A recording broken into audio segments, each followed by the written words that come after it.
If you only knew the power of the dark side.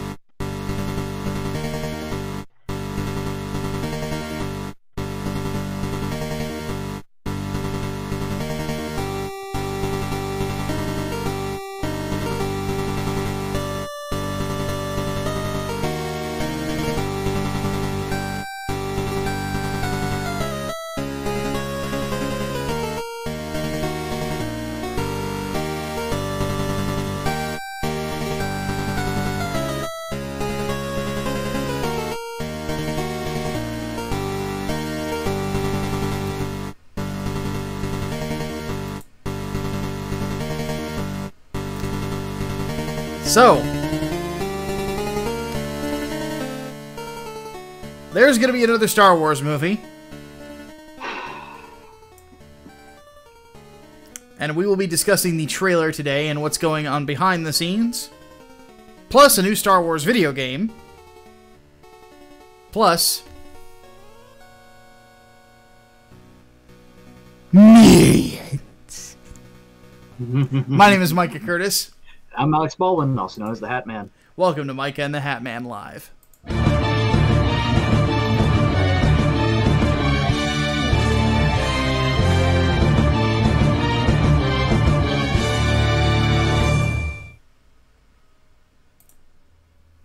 So, Hatman does not have a pick of the week. Because Hatman did some work. And he's going to show it off right now while I eat stuff. Okay, so, blow my camera up here a bit. Alright. So, as you guys know, we've been talking about doing shirts for a while. I've got a stake in my family's printing business, screen printing business, direct-to-garment printing business, and I showed these off on Twitter, but I figured I'd show them off on the podcast proper, too. So, first, and Micah, you'll have to remind me who did all these designs because you remember the artist names better than I do. Yes. So first, I don't think we've shown this one off before to anybody. Badass Eagle. Check that shit out. Who did that one, Micah? This was Bad Cop 69's design. We're still going to do a little bit of blending and fraying of the design on the edges to kind of like blend it into the fabric a little bit more, but this is kind of the prototype. Yeah, these are test prints. So these are not the final designs, but this is just an idea of what it's going to look like. So when you get the merch, of course, it's going to be very, very similar to this. And also, all the merch is going to go through my hands. I'm going to be printing this stuff, so you know it's a labor of love because I love you guys. I really do. What should we show next? You know what? I'm going to save the best one for last. Yes. Next up, we've got a very famous quote. We are not defenseless. I love this design, by the way. And here it is on the gray, which I think looks really, really fucking cool. I really like this one. When this one came out, my dad was like, holy shit, that looks awesome.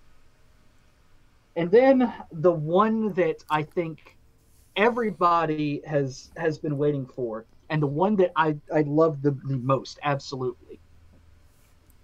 Micah, say it. Millions will die! I love this one so much. It is so great. And I'll show it to you on the gray too. And yes, for those wondering, yeah, these are going to be your color options, and of course there's going to be more color options too. But these will primarily be the ones that we're offering, black and gray. Might do white too, but we'll have to figure that one out. But yeah, somebody asked on Twitter if we did tall sizes. We can order tall sizes. We can order like super small sizes. We can order anything up to a 9XL. Yep. And for those wondering on pricing, most merch shirts that you see from other content creators are usually around $25, $30 plus shipping. We're aiming at $20. So just so you know, any merch from us, you will be getting not just a product that is being put together by Hatman personally to make sure that this is done right. You're getting it for less. And we're working with very solid artists who, by the way, will be taking an equal cut to the Hatman and I who are managing the business. Needless to say, we are making sure that we are the best when it comes to delivering this sort of thing. And by the way, we will be using similar processes for merch that goes along with the comic books as well.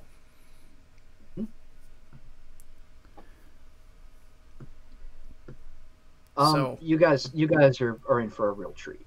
Micah, do you have that video of printing them? Yeah, let me bring this up real quick. Wrong button. Let's see here.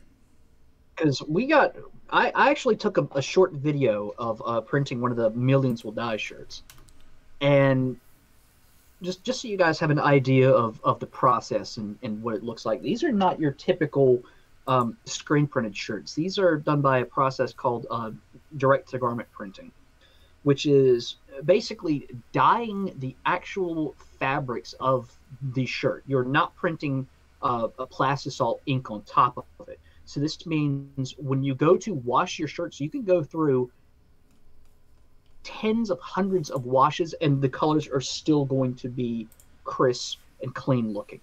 It's not going to fall apart. It's not going to fade really over. Well, anything fades over time, but it's not going to like crackle apart like your typical screen print, like the one I'm wearing right now. It's going to crackle and fall apart in time.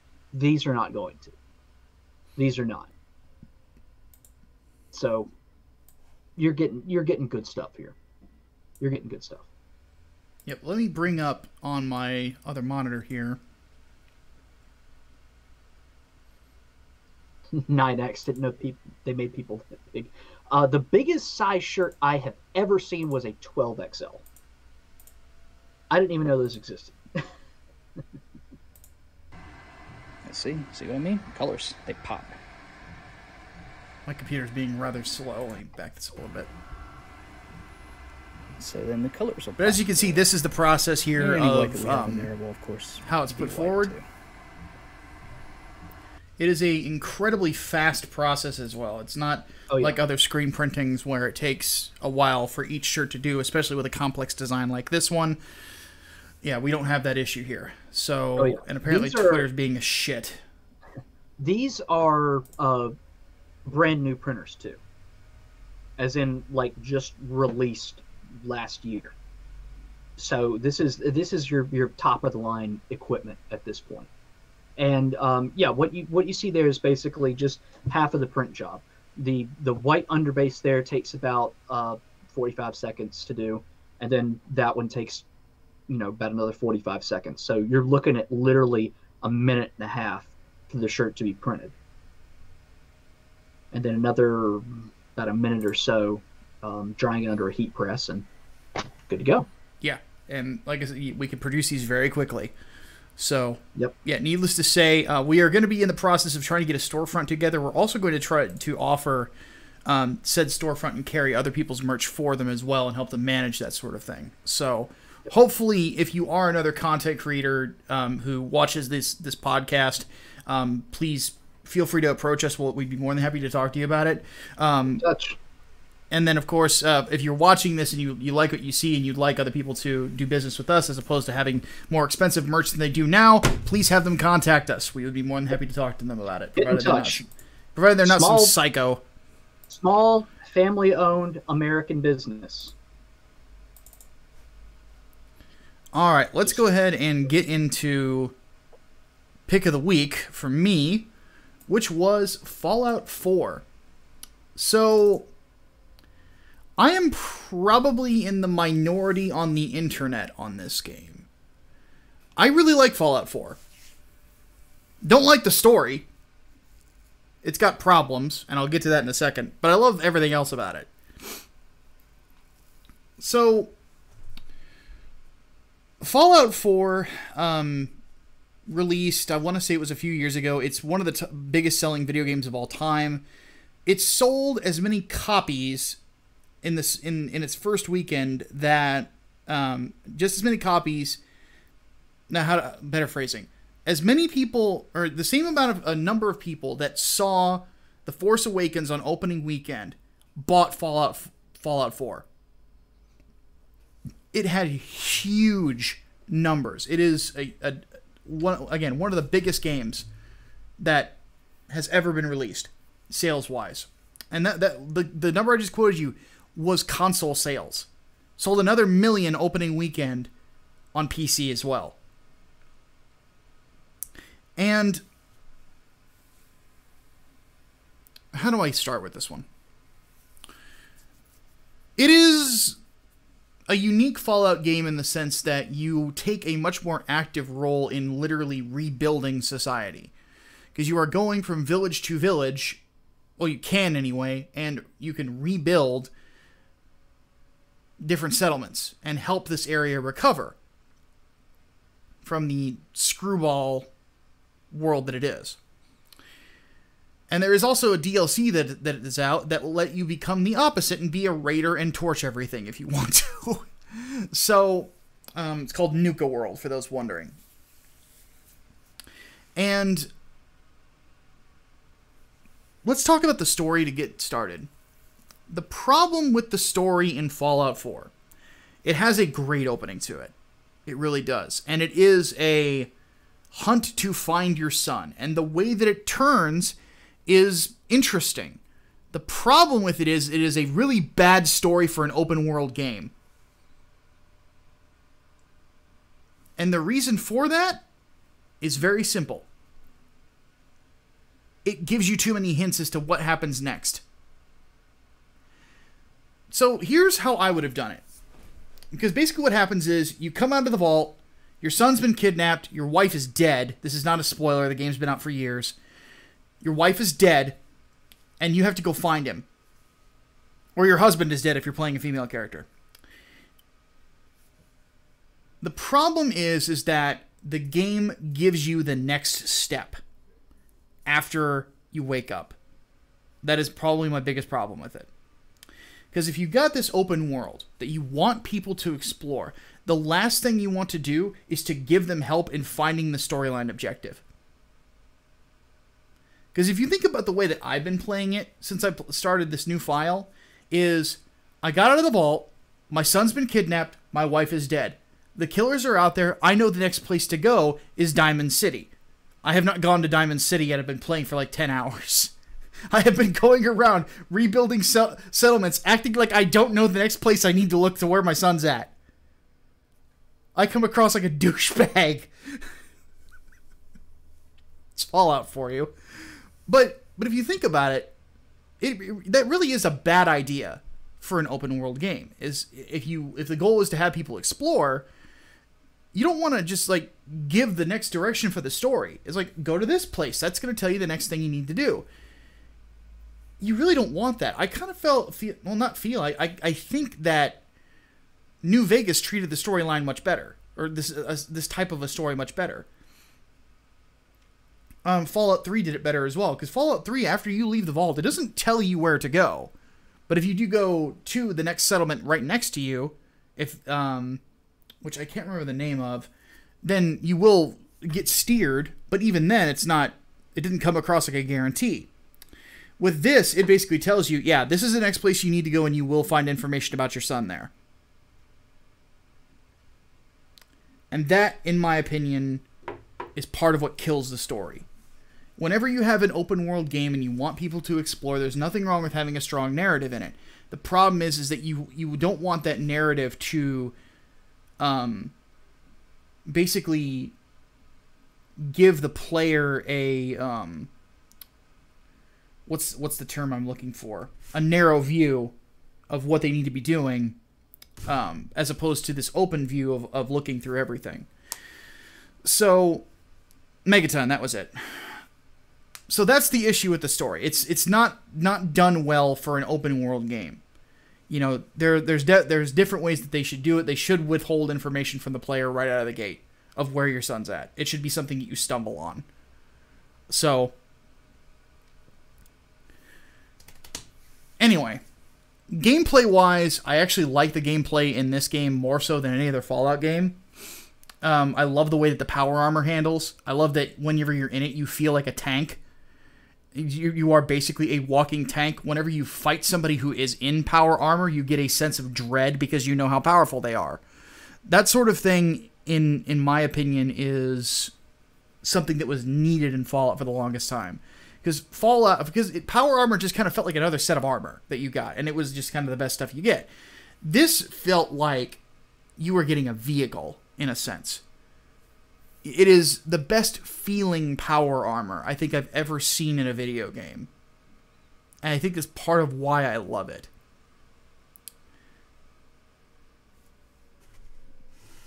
And Greenbox makes a good point. Does the storyline kind of railroad you into being a Minuteman? Yeah, it really does. There's no real good way to get out of the Minutemen. You can't kill Preston Garvey. So, what about the faction storylines? I am a Brotherhood of Steel guy, but I never do the mission where you start telling farmers that they need to start contributing to the Brotherhood. I never do it. Because that's a line I won't cross.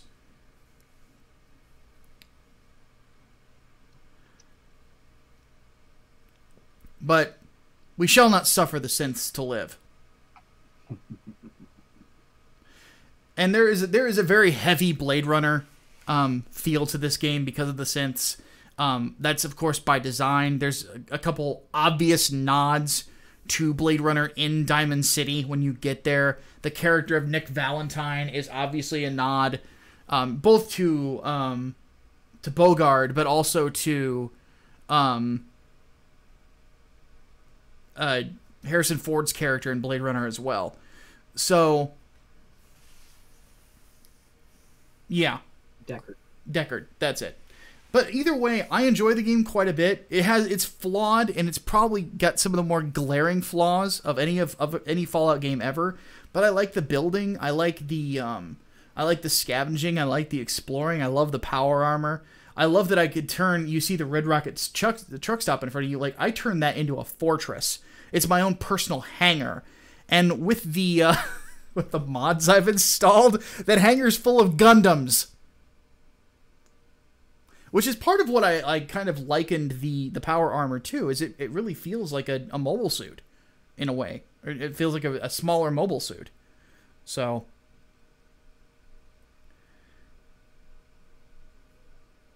And yeah, you do get the Blade Runner gun in New Vegas. That is true. It was my favorite weapon in that game. Because it increased your critical chance. So. But yeah, needless to say, though, I do recommend it. Oddly enough, if you can get the full edition, go for it. You know, it's almost always on sale on Steam sales. At some point, if I ever get a VR headset, I will probably play the game in VR as well. You know, I think it'll be interesting. That and Doom VFR are both games I would really like to try out in VR. So, but yeah, it's a fun series. You know, I've always loved Fallout ever since. Well, the first one I think I ever played was 2. And it's a fun series. It's not the strongest entry, but it's still a pretty good one. So, still gets a recommendation from me despite its flaws. It's just got some rough edges. But dear God, whenever this game does combat better than any other Fallout game ever has. So, all right. Let's go ahead and move on to the topic that everyone probably has on their minds. Oh boy. Star Wars. Episode 9. 9? Yeah, 9. The Rise of Skywalker. Yes. Now, keep something in mind. There's only one alive Skywalker at this point. Or so we know. It wouldn't surprise me if Rey is a Skywalker too at this point. If she's Ben's sister or something like that, wouldn't surprise me. Or if it's she's Luke's daughter somehow. Yeah. You know. But so the trailer is interesting. Rey is still a Mary Sue. She is taking on a TIE fighter with just a lightsaber. Granted, that's some EU shit. We have actually seen crazier stuff in the EU from characters. The Force Unleashed, anyone? Yeah. or Revan being able to read the mind of an entire fucking planet. Actually, just Revan in general. Like, Revan is ridiculous. You get into EU stuff on Darth Revan, guys, and you're going to be like, what? So, Revan was more powerful than Vader, who, for those who don't know. Like, it's crazy how powerful he was. But anyway. Starkiller somehow was...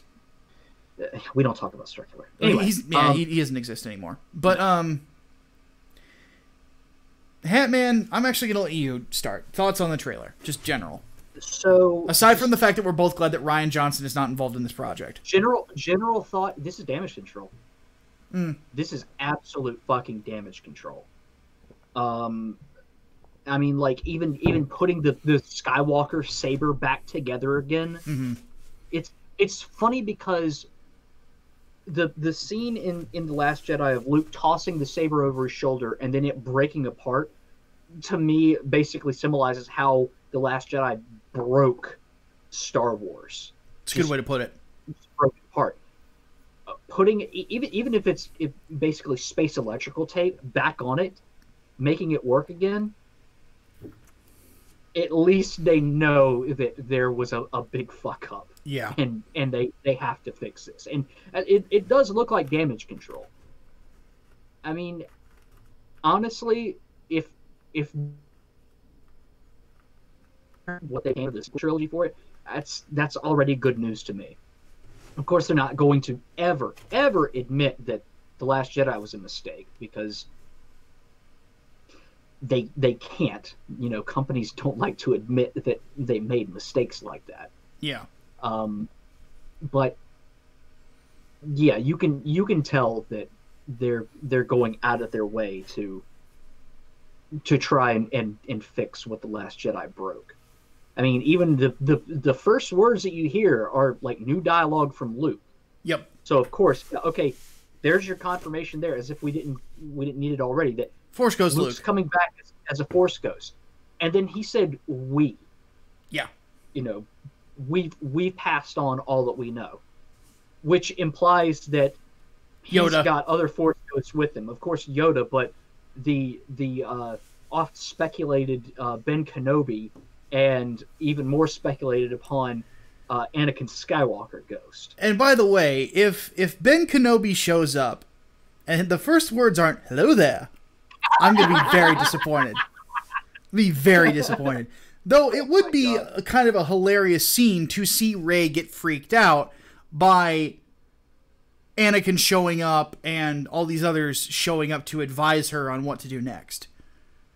You know, that would be funny. I would laugh. I would love to see the ghost of Anakin communicating with Kylo Ren too.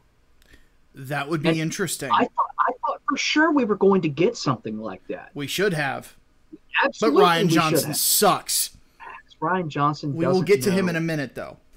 He doesn't know shit.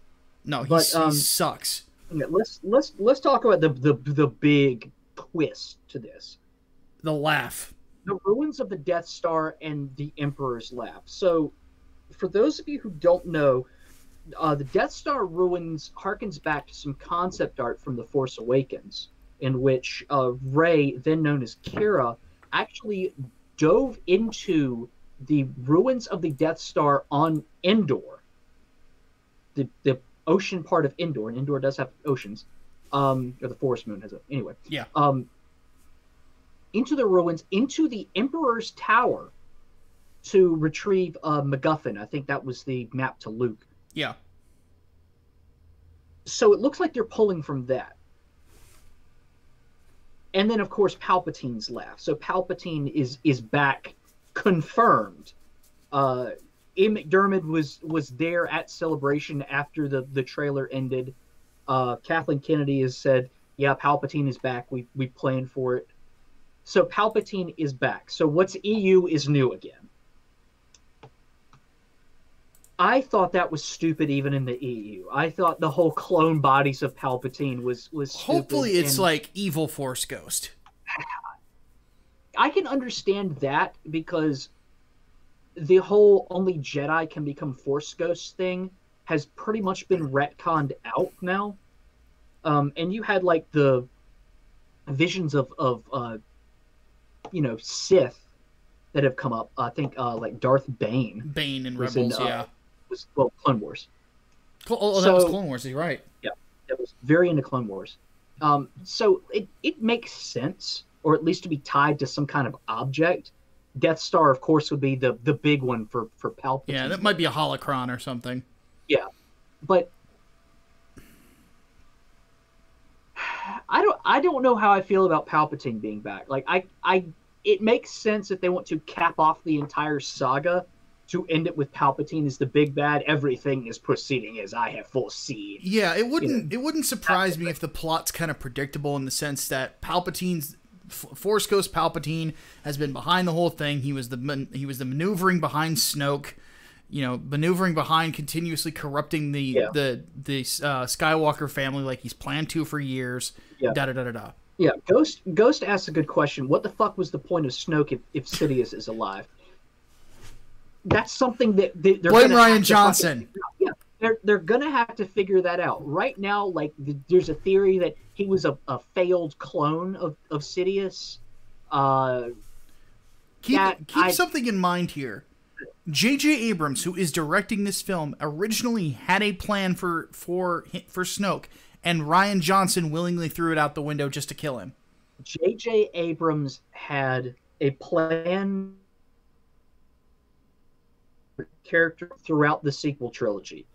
He gave, from what I understand, he gave Rian Johnson the plan, let him know this is what I'm planning, and Rian Johnson appealed to Kathleen Kennedy directly, asked if he could do his own fucking thing, and she gave him the go ahead.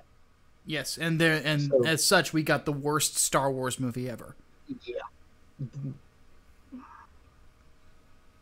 It's kind of hard to decide if I hate that. Why didn't JJ just direct the whole trilogy? Daniel Parker, I am with you 100%. Yeah. He should have had complete creative control over it. He was the one with the original vision. It should have been him. Mm-hmm. And ironically enough, Colin Trevorrow, who was supposed to direct this movie before JJ had to step in, he was miffed and basically left without a plan because Rian Johnson opted to kill Luke. Yeah. In The Last Jedi. He was like, I had Luke alive in mind. Now I don't know what the hell to do. And so he more or less either left or got booted from the film because of the creative differences that resulted in that. So, no, I agree, Diego. That is not how you plan a franchise. Yeah. And at least JJ had an idea of where to go. Exactly. You don't throw the baby out with the bathwater, damn it. And what really gets me is that, no, we'll get to Rian Johnson in a minute, god damn it. We still got 2 more minutes to discuss this fucking topic. Look, we'll wrap it up real quick. My general thought is this. I'm gonna see it so we can review it. This is not I don't have high hopes for it because of what happened beforehand, because I simply do not. I don't hate J.J. Abrams as a director at all. I think he's actually pretty talented. He's not mind-blowing. He's not Steven Spielberg. But at the same time, he had a vision. He can tell at least a pretty good story. I have problems with the character of Rey, but I did like the other parts of the cast. But as it stands, I don't know. I don't know if you can really recover from The Last Jedi. I really don't know if you can. And that's generally my biggest issue. And I honestly am of the belief that this should, whether it is good or it is bad, should be the very last Star Wars film ever. They're saying that there's going to be a break after this one, that they're not going to focus on Star Wars films anymore, and you've still got Rian Johnson's trilogy, which is probably going to be a shit show. We'll get to that in a second. And you've also got Benioff and Weiss's trilogy, the guys behind Game of Thrones, which is heavily rumored to be Knights of the Old Republic. Don't touch my KOTOR, please. if they touch KOTOR, it means Revan becomes canon. Well, technically he is, because Bane is, and you can't have one without the other. Technically. But that's like, technically. Just like technically Dash Rendar is canon because the Outrider is in the edit of A New Hope. Yes, exactly. The only way that, in my opinion, they could really introduce, like, really save themselves is if they get backup from a certain Kyle Rayner. Not Kyle Rayner. Fuck. What's his rent? Oh my god. My brain just completely died on me. The Jedi Knight games. Oh, Kyle Katarn. Kyle Katarn. That's it. Alright. Let's move on to Nobody Cares. Nobody cares, Ryan. Nobody cares what you think. Fuck you. Fuck them. Fuck 'em. We're only going to spend 5 minutes on this topic, but here's the thing. Immediately after the trailer dropped, there were articles on like Wired and Kotaku and whatever, like, oh, Rian Johnson loves. Nobody cares what Rian Johnson loves. Okay? No one cares. Why did you write the article, you assholes? No one cares. Nobody cares about Rian Johnson anymore. He fucked up Star Wars. Fuck him. Fuck him again. Fuck 'em.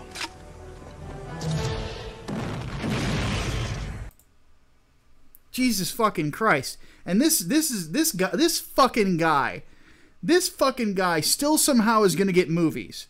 Yeah. Think about this for a second. A fucking trilogy. So just real quick, has anyone here actually seen Looper?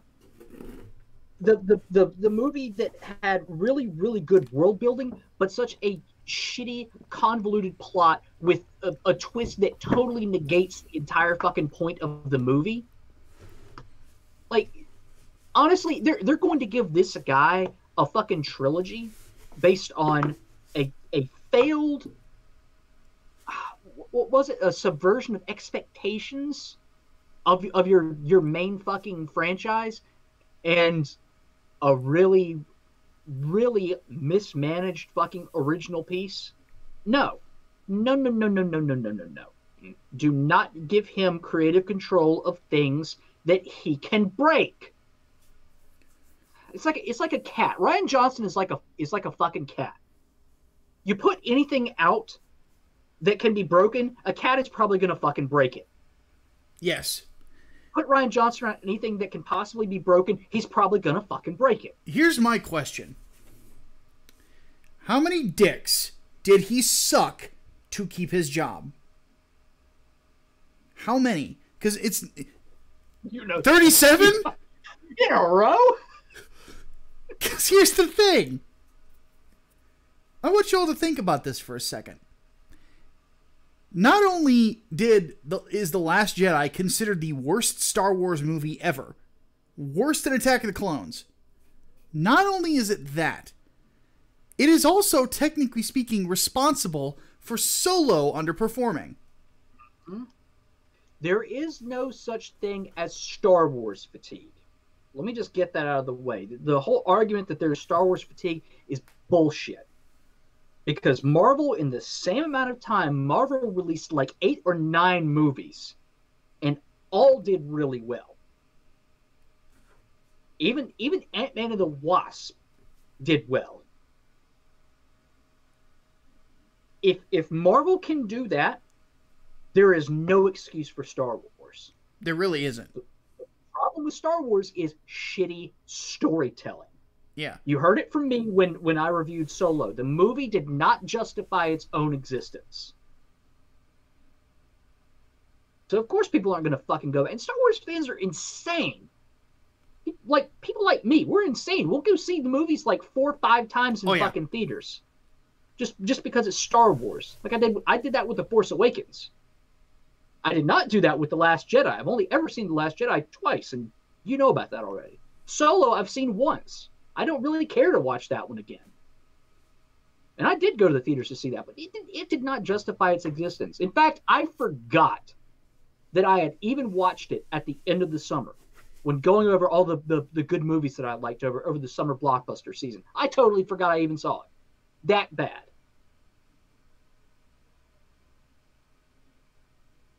So no, the primary focus should be good storytelling, not blaming it on whoever the fuck because we didn't like the fact that you reused Finn's fucking character arc from The Force Awakens to justify the existence of Rose Tico, a character that really doesn't add much at all. Literally the dumbest character in Star Wars. And I hate that too because I like Kelly Marie Tran, but I don't like Rose Tico. Think about this for a second, guys. Rose Tico is the reason that everything fell apart in The Last Jedi. Kylo Ren would be, or the Resistance would not be in the same spot that it is now if Finn had been able to do his sacrifice. She put the entire, because Rian Johnson is such a bad writer, mind you, he had this character basically be responsible for fucking up the entire Resistance because she wanted to get laid.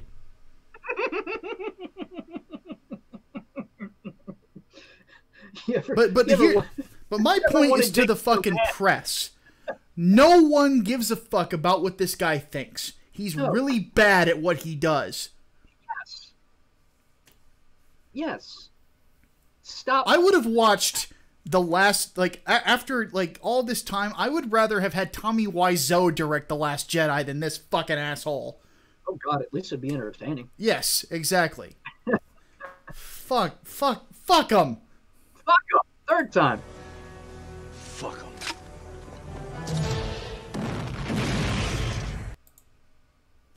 Says he's a feminist. Writes some of the worst women of all time in film.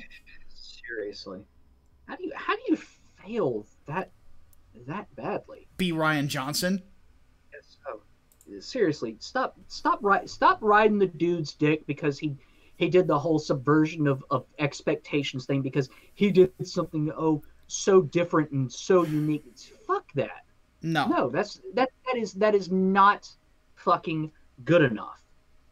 That is not good enough. Let's talk about something also Star Wars oriented that was just announced recently, very recently, and trailer was dropped today, along with a panel at the Star Wars Experience discussing it. Celebration, sorry. Jedi Fallen Order. A game being developed by the same studio that brought you Apex Legends and Titanfall. Respawn Entertainment.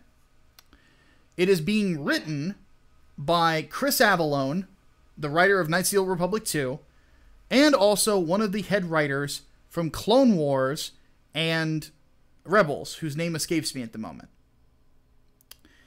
And it's not Dave. I had it written in Discord. Let me put it in here real quick. Matt McNeeves. That is definitely not open. So, that's two pretty solid writers who are writing this. Chris Avallone's the best writer in video games ever. So the fact that he's involved in this is something special.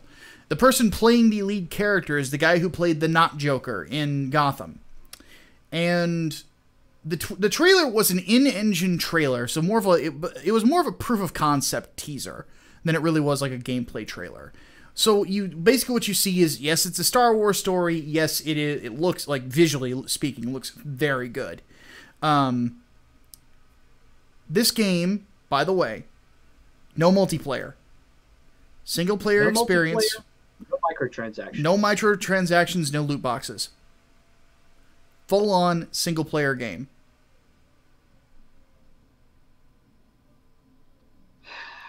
There's one thing that bothers me though. Well, before we get to that, let's talk business. The simple fact that EA is putting out a major AAA release that looks like it has a lot of budget behind it, that is single player, no multiplayer at all, a single player game that they said was the bane of all things, apparently. Single player game, no multiplayer, no loot boxes, no microtransactions, no nothing. Straight up single player Star Wars experience. Surprising. Very surprising. It was not 2 days ago that I saw Eric Kane wrote an article at Forbes lamenting that Dragon Age 4 is going to be one of those games kind of like an Anthem or something like that, apparently. Or it's going to be like have a big multiplayer component to it and games as service and blah, blah, blah. So this shocked the hell out of me. Now, Hatman, go right ahead. The big concern that I've got, and I think most people have with this, you see that little EA logo in the Jedi Fallen Order logo? Mm-hmm. That's what I have a problem with.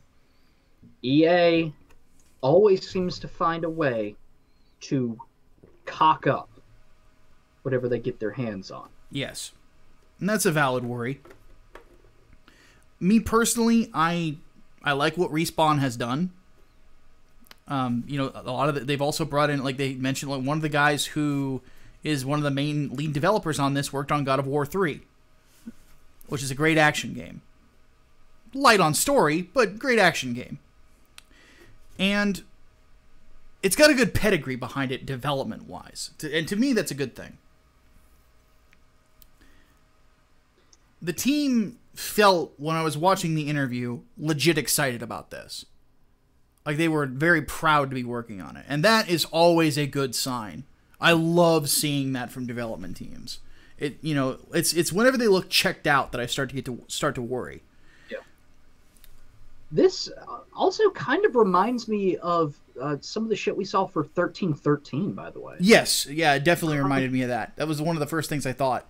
So, my general thought on this one is that, from a business standpoint, this tells me that somebody at EA is rethinking a previous stance. Somebody is. I don't know who, but somebody is. Somebody noticed the tanking stock price. It's tanking stock price, the failure that was Battlefront 2. I mean, that's it. This in a way, Star Wars games since having the license. Yeah, or at least not one that you would consider great.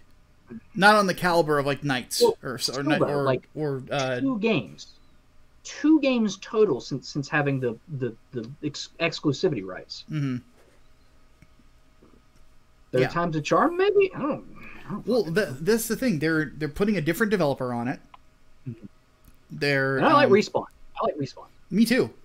I love Titanfall. First Titanfall I played the crap out of, but what this screams to me is sort of the same thing that this next Star Wars film screams to me. Last-ditch effort. Damage control. Yeah, it really is. You know, they're giving you this kind of a game. I'm praying it's more Jedi Academy, less Force Unleashed. Yeah.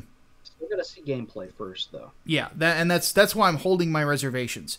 The businessman in me can look at this and say, yeah, they feel pressure. Mm-hmm. They really feel pressure. And the question always is, whenever pressure comes in, is it going to turn somebody into diamond or turn somebody into dust? So I'm interested to see where this is going to go, to say the least. VT Dark Angel says, Respawn said they dumped the Frostbite engine. They're using Unreal 4. Good! Frostbite is not good. made for anything outside of FPS games. Yeah. So it sounds to me like EA is of all their development houses, they are giving Respawn the longest leash, and for good reason. Certainly hope so. I mean, they didn't advertise Apex Legends at all. At all. They just released it, and it was a hit the next day. Like, you could argue they might be the best that EA has at this point. Could be. Outside of their sports divisions. EA's biggest issue, much like Activision's, is meddling. Yes. Corporate meddling. Absolutely. Once they get their claws in there, shit goes to hell. Oh, absolutely. I agree completely. So, all right, we need a long leash is good for this. Yeah, I agree. Let's go ahead and move on into the Q&A here.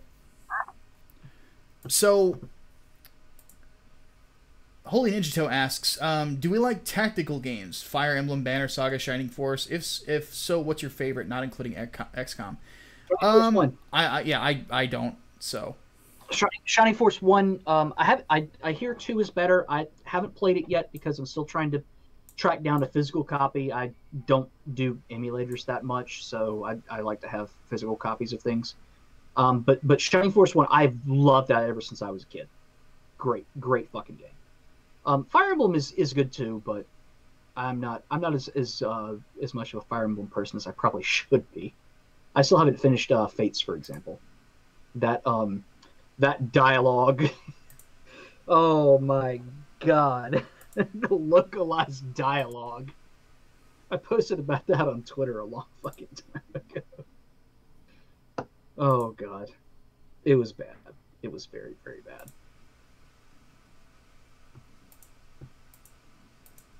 I got any more from the Discord? Let's see here. Talon wants to know, would we change the story of Fallout 4 set in the same area, and what faction did we side with, and why is it the Brotherhood of Steel?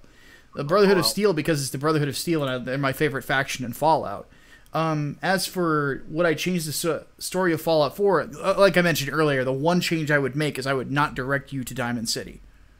I would not mention Diamond City, I would let you discover it on your own. I would basically have this story, and I would not give the player hints as to where the next step is. I want them to explore.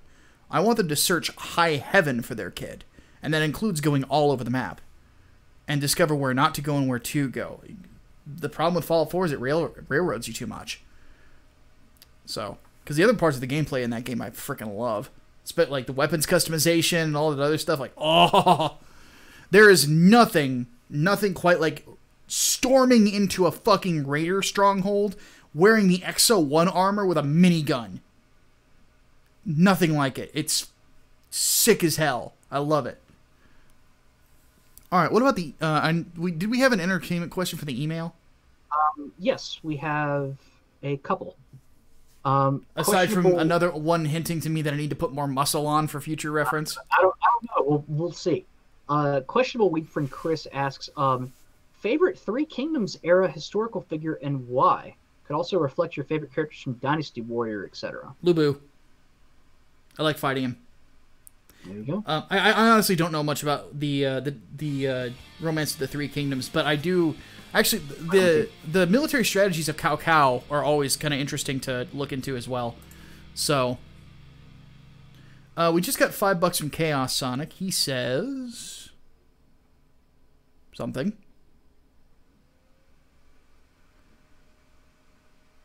Oh, one for the overflow. So I'll have that in there. We have a Discord question too. Yes. Hit that one before I get to the next email. Well, I got Black Comet said here's some Fallout mods for me, so I'm going to look into those. Alistair asks, as someone who's always wanted to be an animator or video game creator, do either of you have an advice on how to survive in entertainment, given how more and more left it's becoming? What I would just basically do is try to keep things focused on the job. Yeah, keep your head down. So, make sure you get an idea of what the culture of the workplace is like too, because if they're like out and out, like, you know, everybody has to go to a Anita Sarkeesian lecture or some shit like that, then don't even bother getting involved or get out as soon as you possibly can. Yeah, exactly. All right. Next one from the emails. From Serena. Have we heard of a comic book creator called Jim Ballant? I hope I'm pronouncing that name right. If so, have you heard or read his comic book Tarot, Witch of the Black Rose? Never heard of it. I've not heard of it either. Better put it on the list. Put it on the list. All right. And from Twitter, our dank horse Elric. Again, good seeing you again. In the wake of the BioWare exposure, it seems pretty clear that crunch culture is a serious problem, causing employee breakdowns and producing inferior products. Is there anything devs can do to improve working conditions? A lot of people are suggesting they unionize, but others say this would lead to outsourcing. So is there anything else they could do? Yeah, they would outsource. The only solution to leave the AAA industry entirely? No. And here's the thing. Crunch time is not always that bad. No, it's not. You have to keep in mind, guys, I've interviewed developers before, and I've watched a lot of behind-the-scenes stuff. You look at the crunch time that Epic had during the Gears of War franchise, nowhere near as bad as what you're seeing there. The problem is management. The problem is how you manage your people. You know, because if you're going to be working long hours, you know, you need to have your your workplace set up to compensate for the time that's being spent away from home. You know, one thing that I saw Epic did back in the day was they, because they had better management at the time, they would bring in a masseuse to work on the work on people's stresses free of charge. They paid for everyone's meals. You know, they had a workout center in there in their place as well. You know, basically had like everything but beds and cots for you to sleep in and then start the next day if you needed to. So that is sort of how you have to do that. You know, because you also get, there's been article after article chastising developers that say, I like crunch. So, but then again, the conditions that they say are out there are much different than what we saw in the BioWare discussion, also with Team Bondi or whatever, who did LA Noire. Nami especially. Yeah. So yeah, they got ripped for that shit. But I mean, it's a classic case of an employer not taking care of the employees. Yeah. You take care of the employees, you're going to have better work ethic, you're going to have a better product. I mean, that's basic fucking knowledge. Yeah, exactly. Another really good example. Another thing is that the only other thing that I could think of is trying to budget your time better. You know, or maybe just basically say it's like, all right, in the development cycle, in the proper development cycle, we're going to have to work, instead of 8-hour days, it's going to have to be 10-hour days. And so that way you're not working 12, 14, 16-hour days later on. Like, that's the only other thing I can think of. All right. No, I don't trust unions for that. I especially don't trust this game workers union that includes game journalists. That's bullshit. Mm-hmm. That's bullshit. No, fuck every bit of that. Yeah, nobody would do business with them. Nope. Okay, so let's move on to the chat then. Yes. I like this one. Micah Clark asks, what are your favorite Western films? My favorites are Butch Cassidy and the Sundance Kid and The Outlaw Josey Wales. The Dollars Trilogy and Tombstone. Good. Unforgiven as well. Dollars Trilogy's up there with me. Good, Bad, and the Ugly, of course, is a fucking classic. I would say both versions of True Grit. The Jeff Bridges version and the John Wayne version. They're similar, but they're different enough to where I do feel like you have to distinguish. But I like them both. Of course, John Wayne, pretty much anything he's in is going to be a fucking classic, except for, what was it, where he played Genghis Khan? Yeah, that was a thing. We don't talk about that. But no, I was surprised with the Coen Brothers True Grit too. That ended up being really good. Never thought Jeff Bridges would be able to pull off Rooster Cogburn.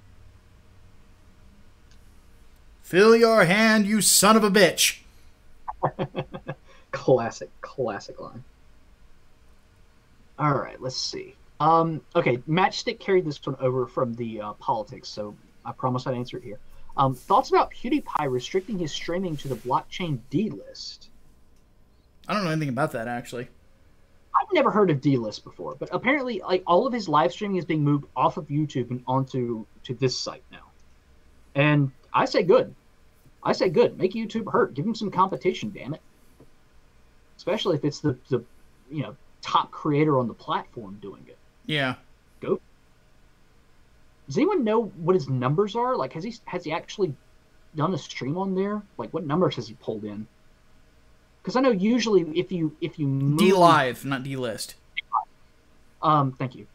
I know if you move platforms, usually people don't like to follow just because convenience's sake. Yeah, pretty much. That's why I stopped streaming on Twitch. So yeah, if someone can give me the numbers, if he's streamed over there, yeah, that'd be great. I'd appreciate that.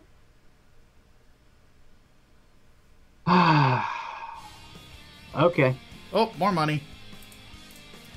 Chaos Sonic puts something in here, and he says here, if you had a stand from JoJo, what would your stand be? And its name would be anything from music.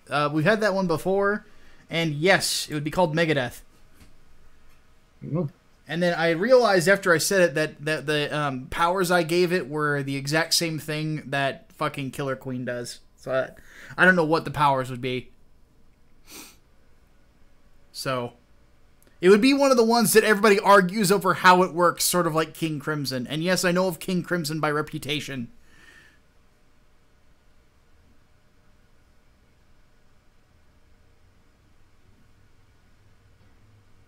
All right, let's see. Oh, Mercenary says, good God, guys, stay away from D-Live. Short Fat Otaku made a video on them, and they're a Chinese scam. Oh. I love that. You can tell he's on a mobile device because it switched Otaku to a taco. Short Fat Otaku. Somebody should tell him that. It's like, that's your new name. Oh, good Lord, man. On Discord. That's funny. All right.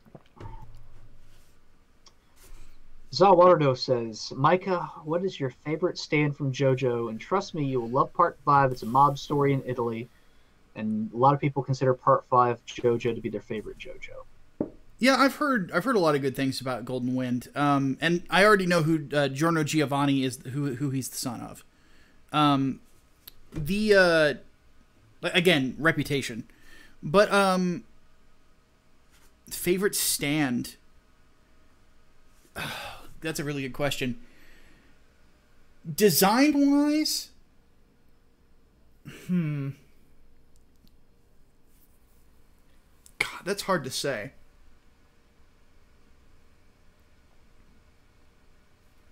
Because some of them, their design is really weird, and it's kind of hard to. I'm half tempted to say Star Platinum and be really lame like that, because it's such a simple design that's so effective. I like Silver Chariot a lot too, though. So here's one thing that's going to make things a little weird for people. My favorite arc might actually be Phantom Blood.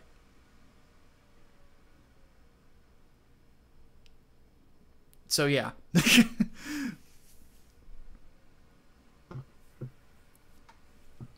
Okay. All right, next question. Okay. Because we've only got 3 minutes.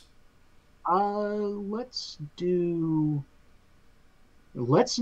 this one.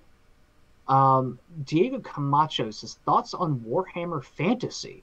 No way in hell am I paying hundreds of dollars for a board game, but I find the lore in this setting more interesting than 40Ks. I'm the exact opposite. As Brainbox and Talon can tell you, I shit on Warhammer Fantasy all the fucking time whenever we play, what's it called? Under D&D? No. It's the PC game we play. I always forget the name of it. Vermintide 2. I'm always shitting on the art design, on how stupid it is. It's like, why can't I just be a cool-looking knight, for the love of God? Micah, did you play Bloodborne? Yeah.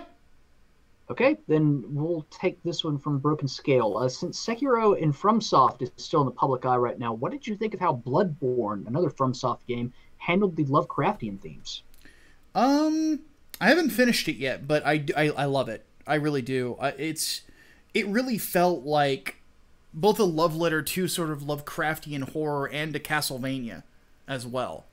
Because it has that sort of take monsters from all these different sources and kind of twist them that Castlevania always had. It really just, it's a brilliant game. It is, I could see why people think that it's the best Souls game, like part of that series. I think that 3 is the best, honestly, 3 or 1, but I can see why people love Bloodborne so much. It's phenomenal. I can't wait to take some more time to finish it, but I just haven't been in the mood for a game like that. I basically bought Sekiro because later on I'll probably play through it.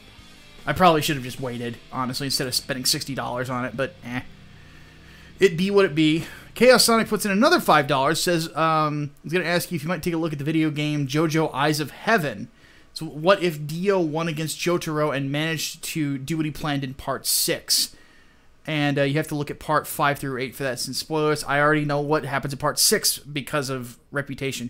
You guys have to keep something in mind. Among JoJo fans, Part 6's ending is fucking infamous. So, yeah.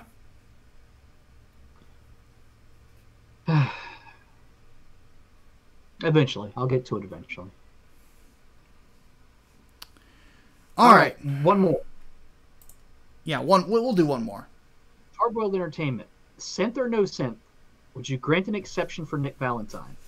Yes. All that hardboiled noir awesomeness deserves life, don't you think? Yeah, I like Nick. I'd keep him around. I've walked into the frickin' Pridwin with him. Granted, he was in a suit of power armor, so they couldn't tell. But I don't know what happens actually if you walk into the Pridwin with him and he's not, in like power armor or something. I wouldn't know. I can't into Fallout. All right, folks. We need to take off. I need to do something to get me away from being tempted to order food and have it be full of carbs, then cook myself something here in the next 10 minutes. So I'm going to go ahead and cook myself some dinner. So, yeah. Brainbox to your overflow questions. If you did not have a question answered on this show, on the entertainment show, send Brainbox your questions. Mm-hmm. And we will get to them on overflow, of course. Absolutely. So, don't know if I'm going to be doing game night tonight. I haven't really thought about it because I know I didn't do it yesterday because there was a Comcast was doing maintenance in the area, so I had no internet. If I don't do it, one thing to keep in mind tomorrow is I will be appearing on the on Hero Hayes channel, discussing the whole Kick Vic thing and my the whole some insight onto the whole with what's her face basically putting her face into everything when it came to that situation as well. Kind of my insight on the situation. So that'll be an interesting discussion for sure. For those of you who are anime fans, you'll probably dig his channel. But yeah, that's tomorrow. So keep an eye on Twitter. You'll find me at Mind of Micah C. I'll definitely be announcing it for those who want to see it. But yeah, until then though, my name is Micah Curtis. It's probably also known as the Hatman. See you guys next week. Dave's Fault. Dave's Fault.